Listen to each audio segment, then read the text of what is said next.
So this is like the main artery of Peckham. It's changing as a lot of neighbourhoods are, but I think it still feels very much like Peckham, like the old Peckham isn't going away. There's the graffiti, there's the bill posters, there's the markets. Like you can literally go buy a pillow if you wanted to right now. I love that. Do you want a duvet? Let's go get a duvet. Yeah, it's such a vibe. It's Peckham. Welcome to About the Journey. I'm your host, Oneika Raymond, a travel journalist and member of Marriott Bomvoy. This season, I'm uncovering the lesser-known sides of 6 iconic cities. In my years of travel, I've found there is no better way to see a city than through its neighborhoods and the people who call them home. So I'll be meeting up with in-the-know locals to show me what makes their homes one of a kind, from the sights, sounds, and flavors to the hidden gems and so much more. This week, we're exploring London's storied Peckham, a bustling district just a few miles southeast of the Thames River. Peckham is a fun, vibrant, incredible area full of people from many walks of life. You've got the Nigerians, you've got the amazing Caribbean community, you've got the amazing LGBTQ plus community as well. There's a lot going on in Peckham. It's got not just food, not just drink.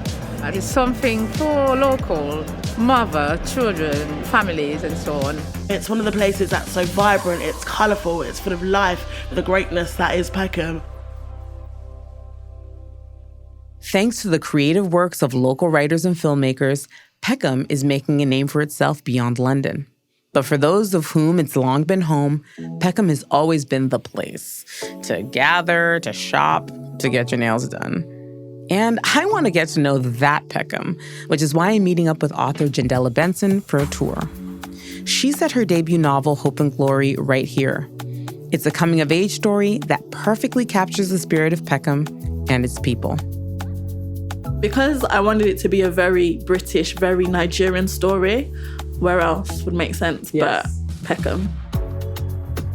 I adore London, the food, the art, and the culture.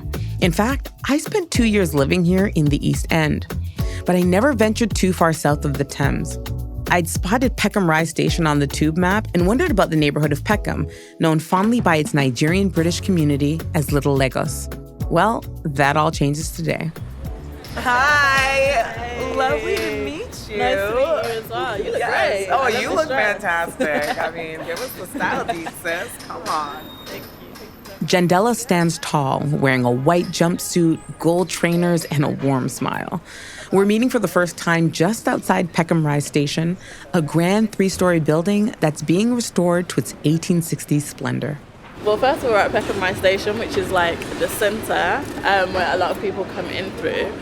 But I can't wait to show you the rest of it, the markets, the hairdressers, the cinema. So let's get into it. Let's get started. Right. Yeah.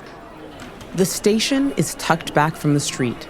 Jendella and I walk through an alleyway plastered with posters to find ourselves in the heart of Peckham. So yeah, I'm loving the vibes. I'm loving the colors. Where are we exactly? Okay, so we're on Rye Lane, which is kind of the main thoroughfare through Peckham. It's where all the shops are. I see clothing stalls. There's everything. Yeah. Like anything you want, you can come to Rye Lane runs about a half mile between Peckham High Street at the north and Peckham Rye Park and Common at the south. Many locals live in the terraced houses that line the side streets, but odds are good they do their shopping here. So this is, if you're going to bump into anyone, it will probably be on Rye Lane. Okay. So if you don't want to be seen, if you don't want to bump into your aunties, your mom's best friend, you don't want to be sent on an errand to Rye Lane, this is like the heart. This is where all the industry is. If you want your fresh fruit, you want your fresh veg. I feel like this is still the cheapest place in London to get plantain as well. So there's like My first impressions, Jendella is spot on.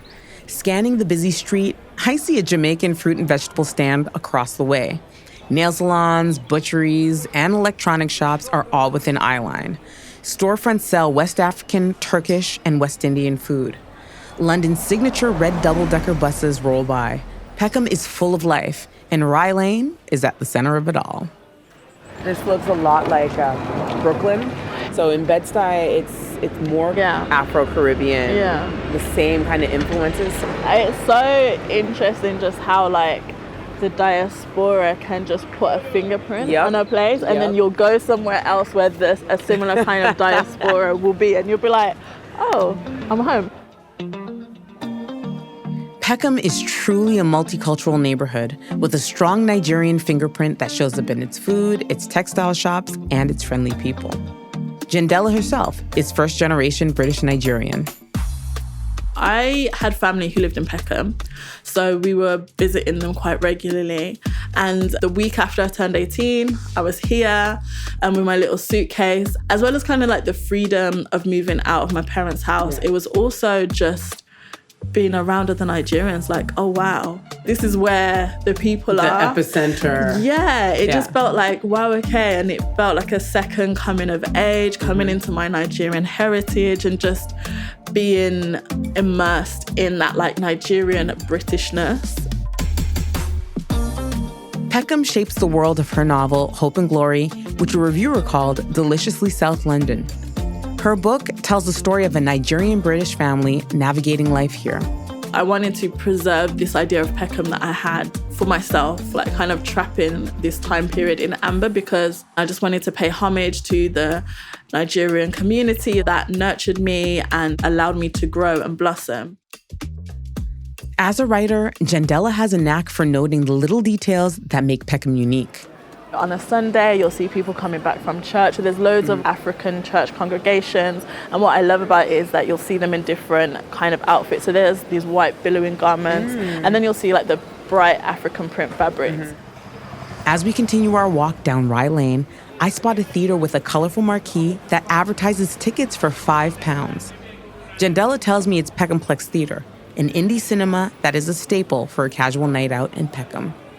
It's such a community vibe. I'm going to keep saying community, but it's such a community vibe. And I think that the owners have really made a pledge to keep it low cost and affordable and kind of keep it as a mainstay of the area because it is iconic. So if you're going to watch a bad film, this is the best place to watch it because the commentary will have you. Okay, so we have people talking back at the screen. People talking back at the screen. People ordering Deliveroo to come like to the cinema. Like it's such a vibe. You could go there by yourself and feel like you're there with friends. And that could be the new tagline. We walk up to the Peckhamplex entrance where we take a closer look at a row of large format, sepia-toned photos lined up to the right of its doors. They are the Peckham Portraits, a photography series shot by Franklin Rogers. So these are the Black British actors from theatre and film, and I think it's just, you know, you can't be what you can't see, right? And you just want that local pride as well, you know? I think maybe now it's changing so that now there are more opportunities for... Jendella reflects on how Peckham's reputation has shifted more positively in recent years, in part due to a rich art scenes, and in greater part due to locals like herself shining a light on the community. As kids who've grown up in Peckham, as they get older and now they're directors, now they're authors, they can kind of tell a different side of the story. So they can become agents of change and they can become storytellers and changing the narrative. Yes. A lot of people who've lived in Peckham, who know Peckham, who've grown up, they know what the community can look like.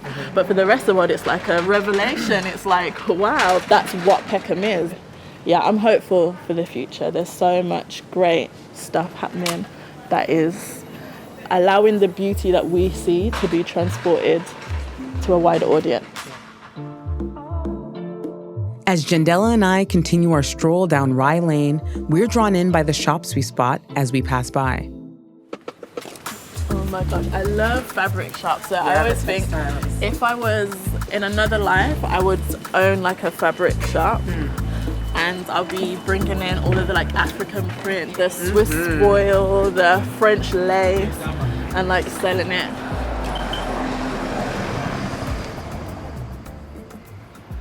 One thing I wish I'd known when I lived in London, Peckham is the place to go for affordable beauty care. Black women come from all over to get their hair and nails done. If you come to Peckham and a lady does not ask, darling, and they'll be like, do you want your hair done? And I'll always take it a little bit like, you've not come to Peckham. Right. Yeah. It's just part of the hustle. It's that like innovation, the fact that we can just make lives with our hands literally by just putting our talents to use and kind of creating.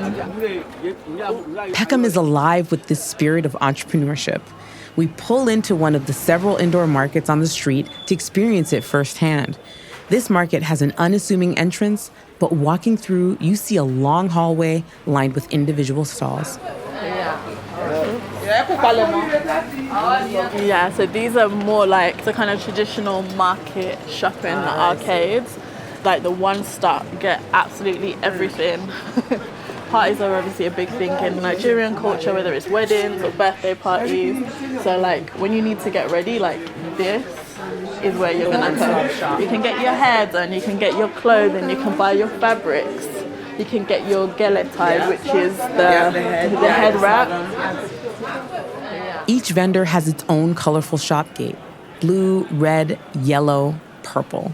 When they're pulled down, it's just as welcoming as when they're open for business. Jendella and I share a reverence for these spaces. And again, it's just such like a bustling place of industry and opportunity, and like it feels like a little wonderland. This is cool. Like There's so many things to see. Yeah. Oils and lotion. And it's like that smell, right? Like you can smell all the hair stuff, the products, the shea butter. See, I could get lost in these stores. I love these stores. Yeah. Oh, they even have expressions. Yeah. Hair care, tailors, fresh peanuts grown in Nigeria. Indoor markets like these are a staple of community life here in Peckham, but they're facing economic pressures. I think there is a concern about whether these places will last maybe another generation or two, because who's taking them over as well? Who's going to take them over? But then there's certain things that you're just not going to be able to replicate online. Yeah. You're going to, like, if you want your fabric made into a specific outfit, you need to go to the tailors. You can't order that online in the same way. We step back into the bright sunlight and make our way to a modern interpretation of the indoor markets we've just explored. On a street running parallel to Rye Lane is Peckham Palms, a mall opened in 2019 as the UK's first black hair and beauty hub. Today, Black women-led Peckham Palms is opening up to other vendors too. Its mission is to support entrepreneurship by providing affordable rents and a place to build community.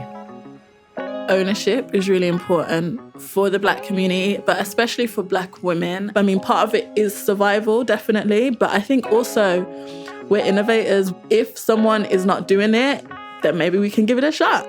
So I wanted to come to Peckham Palms because for me, it just feeds back into our community and just building that community. And I just love the fact that this is a space where Black women can just be their full selves. They can earn their money, they can support their career, they can do whatever they want. So they're not just places of quote unquote vanity, they're places of solidarity.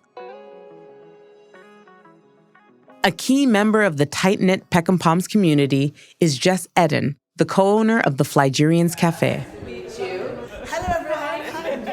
Jess opens up the cafe, a warm, cozy spot accessible from both the street and inside the Palms. Ta-da! I'm just going to open the shutter for you as well so you've got a bit more light. Owned by sisters Jess and Jo, the Flygerians serves Nigerian-British street food inspired by their grandma. Her name was Mama, Mary Flygerian, as we like to call her. And she taught us how to cook from the age of 9. So it's an all-inclusive space that we wanted to create and that we think echoes and represents us and our family very well. Jess says that you don't have to be Nigerian to enjoy their food, which includes a Nigerian take on British fish and chips, jollof rice bowls with plantain and beef suya, and efariro, or spinach stew. You just have to be someone with a good vibe who wants to enjoy and chop life. And that's what it's all about. When the sisters launched the Flygerians, they knew Peckham was the spot to do it. I mean, Peckham is mini Lagos. Let's get that right. It's definitely the perfect place for a Nigerian street food business. There's some beautiful chaos about Peckham, and there's a beautiful harmony about our business. So bringing that together makes sense.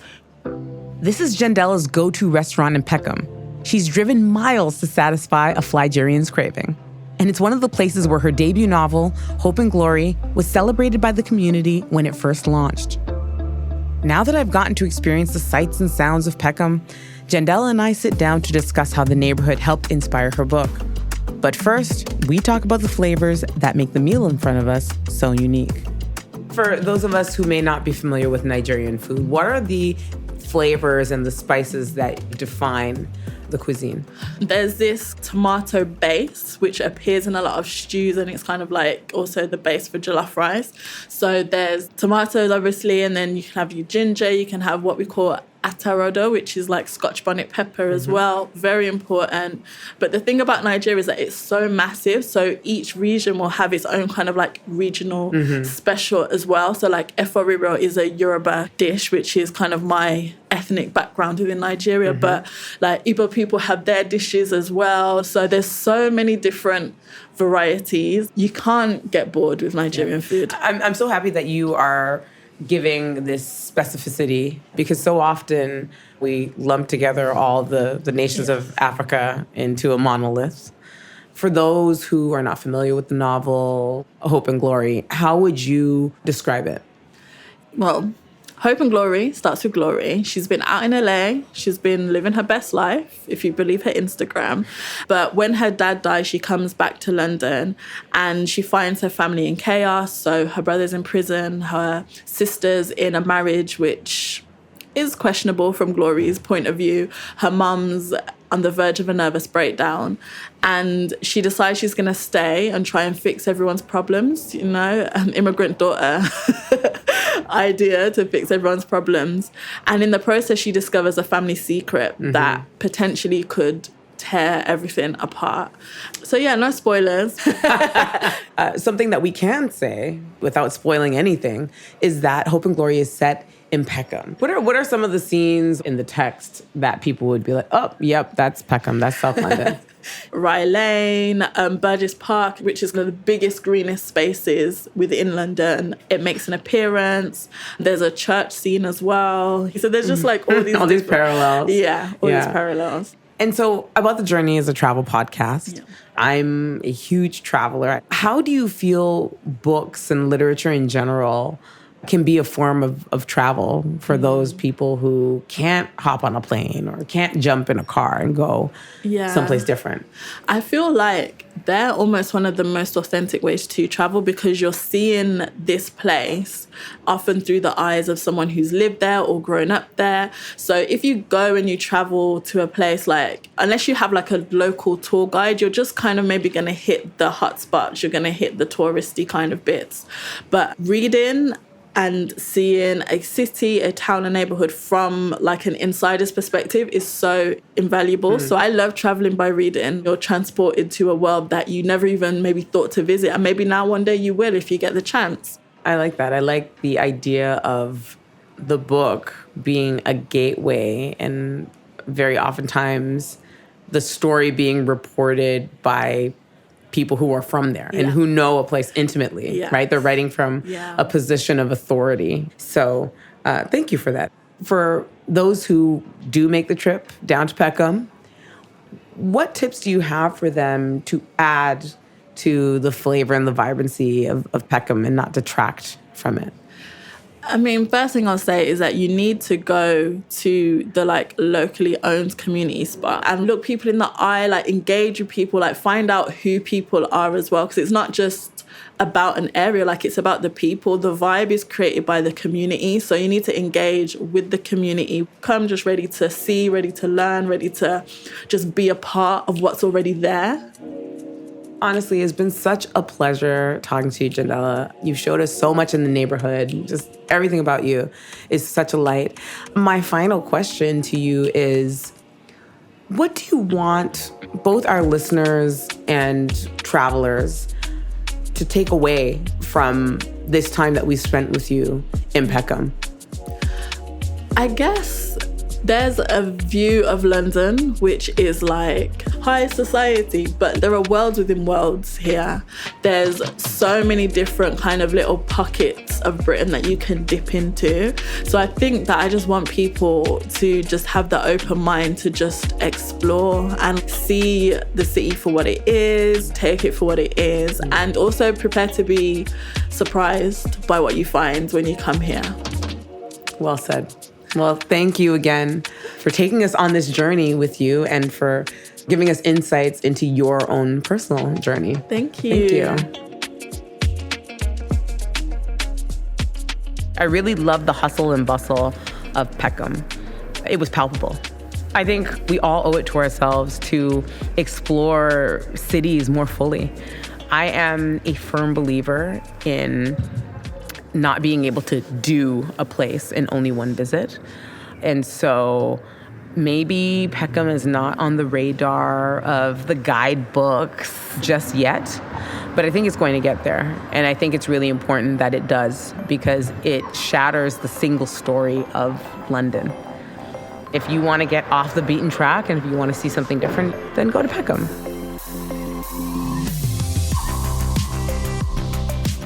That's all for this episode of About the Journey. Thank you to our Peckham guide, Jendella Benson. Next week, we're headed to South Central LA to explore the historic neighborhood by bicycle. All right, you can hear all the super busy sounds of South Central. These were my stomping grounds growing up, you know? It was my own little 15-minute city. About the Journey is produced by Marriott Bonvoy Traveler, Atwell Media, and me, Oneika Raymond. Our Marriott producers are Robin Benefield and Valerie Connors. Our At-Will Media producers are Kate Walsh, Christy Westgard, Gail Straub, and Elliot Davis. Mixing and original theme music composed by Andrew Holtzberger. Learn more about Jendella Benson and where to read Hope and Glory at jendella.co.uk. You can learn more about visiting Peckham and how to travel more meaningfully from Marriott Bonvoy Traveler at traveler.marriott.com. Stay, explore, and discover the unexpected with Marriott Bonvoy's 8,000 hotels and cities around the world.